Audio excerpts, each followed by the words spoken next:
Hi வீவோஸ், இன்னைக்கான வீடியோவில் என்ன நடக்கலாம்னு சொல்லிட்டு பார்க்கலாம். வீடியோக்குள்ளே போகிறதுக்கு முன்னாடி நம்ம சேனலை லைக் அண்ட் சப்ஸ்கிரைப் பண்ணிவிட்டு கொஞ்சம் சப்போர்ட் பண்ணுங்கள். வாங்க இப்போ வீடியோக்குள்ளே போகலாம். எபிசோட் ரொம்பவே பரபரப்பாக போய்கிட்டு இருக்கு.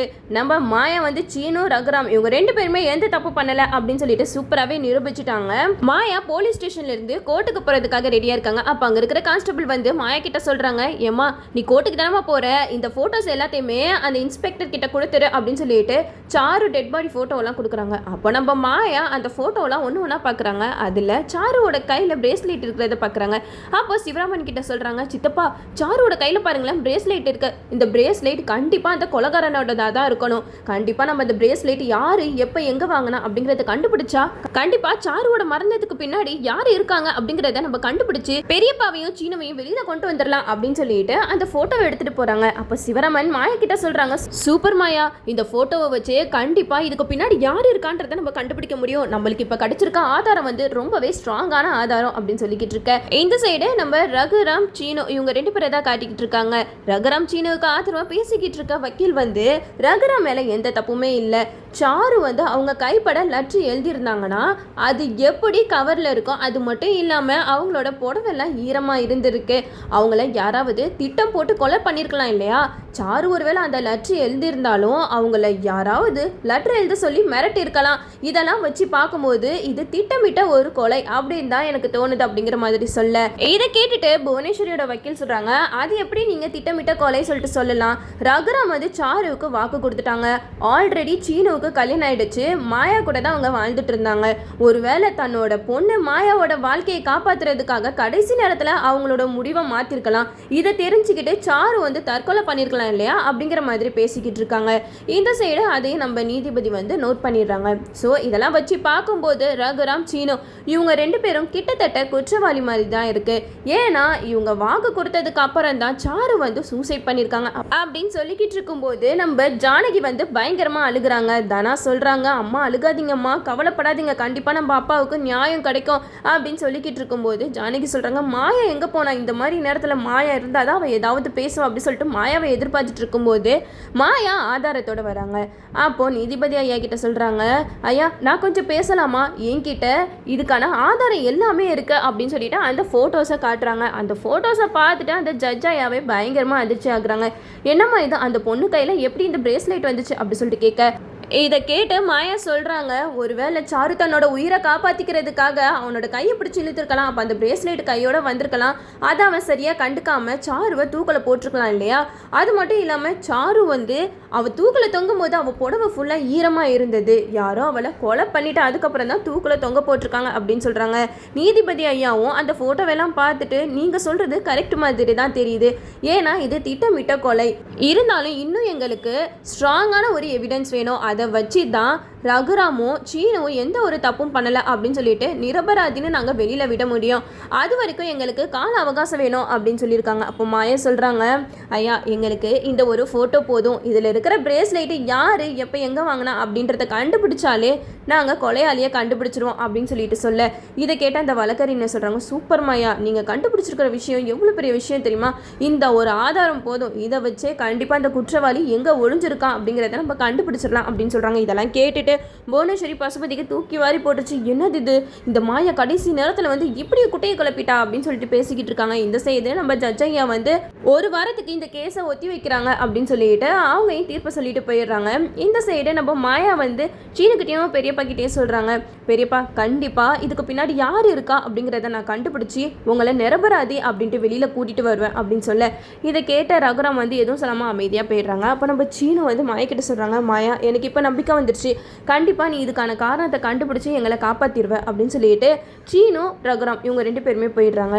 அப்போது மகாலிங்கத்துக்கு ஒரே குழப்பமாக இருக்குது, என்னது இது, மாயா இவ்வளோ ஸ்ட்ராங்காக எவிடன்ஸாக கொண்டு வந்திருக்கானா, அப்போது நம்ம பொண்ணு தானே தற்கொலை பண்ணிக்கலையா, சாருவோட மரணத்துக்கு பின்னாடி யாரோ இருக்காங்க அப்படின்னு சொல்லிட்டு லிங்கத்துக்கு சந்தேகம் வந்துருச்சு. அப்போ போனா கிட்ட சொல்கிறாங்க, போனா எனக்கு ஒரு டவுட்டு, மாயா வந்து இவ்வளோ ஸ்ட்ராங்காக எவிடன்ஸாக சப்மிட் பண்ணுறா, இதெல்லாம் வச்சு பார்க்கும்போது சாரு கண்டிப்பாக தற்கொலை பண்ணியிருக்க மாட்டா அப்படின்னு தான் எனக்கு தோணுது, யாரோ சாருவை கொலை பண்ணியிருக்காங்க அப்படின்னு அப்படின்னு சொல்லிட்டு சொல்கிறாங்க.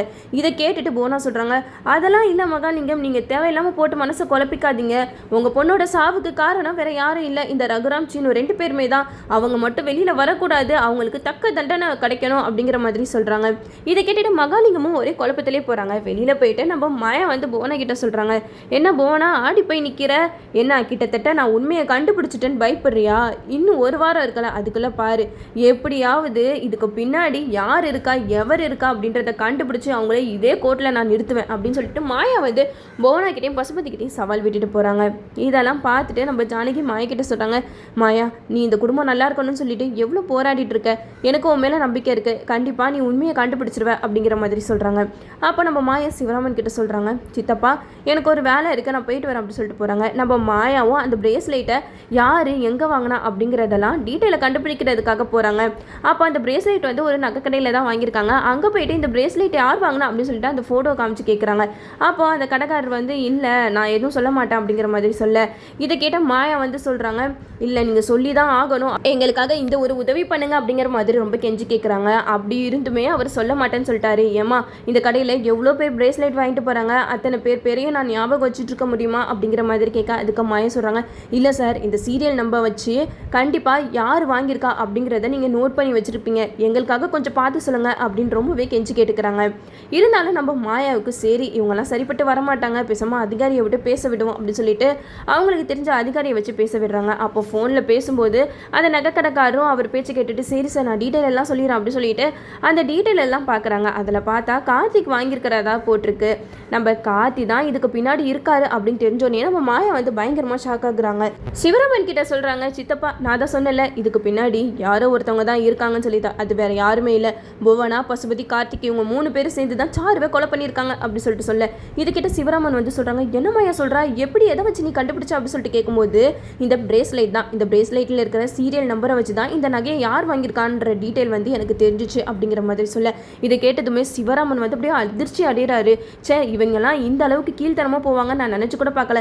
ஆனால் அந்த லிங்கத்தை பற்றியா என்னமோ உண்மை தெரியாமல் அந்த போனா கூட ஜால்ரா அடிச்சுக்கிட்டு இருக்கான், இனிமேட்டு பாரு உண்மை தெரிஞ்சதுக்கப்புறம் அவன் என்ன பண்ணுவான்னு நம்ம யோசிக்க கூட முடியாது அப்படின்னு சொல்லிட்டு சிவராமன் வந்து மாயா கிட்ட சொல்கிறாங்க.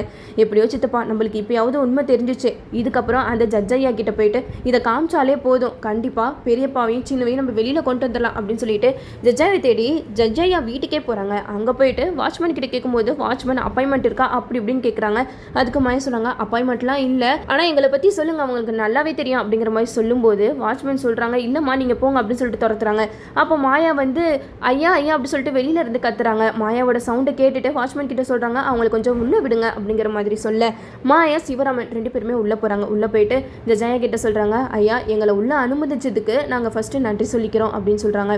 அப்போ அந்த ஜட்ஜையா வந்து மாயா கிட்ட கேட்குறாங்க, என்னம்மா உனக்கு பிரச்சனை அப்படி சொல்லிட்டு கேட்கும்போது மாயா எல்லா உண்மையும் சொல்கிறாங்க. ஐயா உங்ககிட்ட அந்த ஃபோட்டோ காமிச்சில்ல அதில் இருக்கிற பிரேஸ்லைட் எங்கே யார் வாங்கியிருக்கா அப்படிங்கிறத நான் கண்டுபிடிச்சிட்டேன் அப்படின்னு சொல்லிட்டு நம்ம மாயா வந்து ஜட்ஜையா கிட்ட எல்லா டீட்டெயிலுமே காட்டுறாங்க. அப்போது நம்ம ஜட்ஜையா சொல்கிறாரு, நீங்கள் சொல்கிறதெல்லாம் வச்சு பார்க்கும்போது கண்டிப்பாக சாரு கொலைக்கு பின்னாடி யாரோ ஒரு நபர் தான் இருக்காங்க, அந்த நபரை சீக்கிரமாக ஆதாரத்தோட எங்ககிட்ட கொண்டு வாங்க. ஆனால் இப்போ நல்லா தெரிஞ்சு போயிடுச்சு, ரகுராம் சின்னு இவங்க 2 பேருமே இந்த கொலையை பண்ணியிருக்க மாட்டாங்க அப்படின்ட்டு நான் நம்புகிறேன், இவ்வளோ தூரம் கண்டுபிடிச்சி சொன்னதுக்கு ரொம்பவே நன்றி மாயா அப்படின்னு சொல்லிட்டு ஜட்ஜையா வந்து மாயா கிட்ட சொல்கிறாங்க, நீங்கள் பண்ணுற விதம் எல்லாமே நல்லா இருக்குது, ஆனால் நீங்கள் இந்த மாதிரி அனுமதி இல்லாமல் உள்ளே இனிமேட்டு வரக்கூடாது அப்படிங்கிற மாதிரி ஜட்ஜையா வந்து மாயா கிட்ட சொல்கிறாங்க. நீங்கள் இவ்வளோ கஷ்டப்பட்டு உண்மையை கண்டுபிடிச்சனால நான் ஒரு வழி பண்ணுறேன், நான் ரகுராமுக்கும் சீனுவுக்கும் பெயில் தரதுக்கு ஏற்பாடு பண்ணுறேன் அப்படின்னு சொல்லிட்டு அந்த லெட்டர் எல்லாத்தையுமே இன்ஸ்பெக்டருக்கு ஃபார்வர்ட் பண்ணிடுறாங்க. இன்ஸ்பெக்டரும் அதெல்லாம் படிச்சுட்டு ரகுராம் சீனுவை தான் பார்க்குறாரு. ரகுராம் சீனுக்கு ஒன்றுமே புரியல, என்னது தேவரையே நம்மள ஒரு மாதிரி பார்க்குறாரு அப்படின்னு சொல்லிட்டு பார்த்துக்கிட்டு இருக்காங்க. அந்த நேரம் பார்த்து நம்ம மாயா சிவராமன் 2 பேருமே உள்ளே வந்துடுறாங்க. அப்போ சீனுவை பார்த்து மாயா சொல்கிறாங்க, சீனு உங்களுக்கு பெயில் கிடச்சிருச்சு அப்படின்னு சொல்கிறாங்க. அப்போ ரகுராம் சொல்கிறாங்க, பெயில் தானே அப்படிங்கிற மாதிரி சொல்ல அதுக்கு அந்த இன்ஸ்பெக்டர் சொல்கிறாங்க, சார் உங்களுக்கு இது கிடச்சதே பெருசு, இந்த பொண்ணு எவ்வளோ போராடி உங்களை பெயிலில் வெளியில் கொண்டு வரா தெரியுமா அப்படின்னு சொல்லிட்டு சொல்கிறாங்க. அப்போது ரகுராமும் சீனுவும் மாயாவை பார்த்து மாயாவுக்கு ரொம்பவே நன்றி சொல்கிறாங்க. இதுக்கப்புறம் இந்த 15 நாளில் நம்ம மாயா வந்து புவனா தான் இந்த கொலையை பண்ணது அப்படிங்கிறத எப்படியெல்லாம் கண்டுபிடிக்க போகிறாங்க, நம்மளும் வெயிட் பண்ணி பார்ப்போம். ஓகே வீவர்ஸ், இந்த வீடியோ உங்களுக்கு பிடிச்சிருந்தா லைக் பண்ணுங்கள், மறக்காம நம்ம சேனலை சப்ஸ்கிரைப் பண்ணிடுங்க.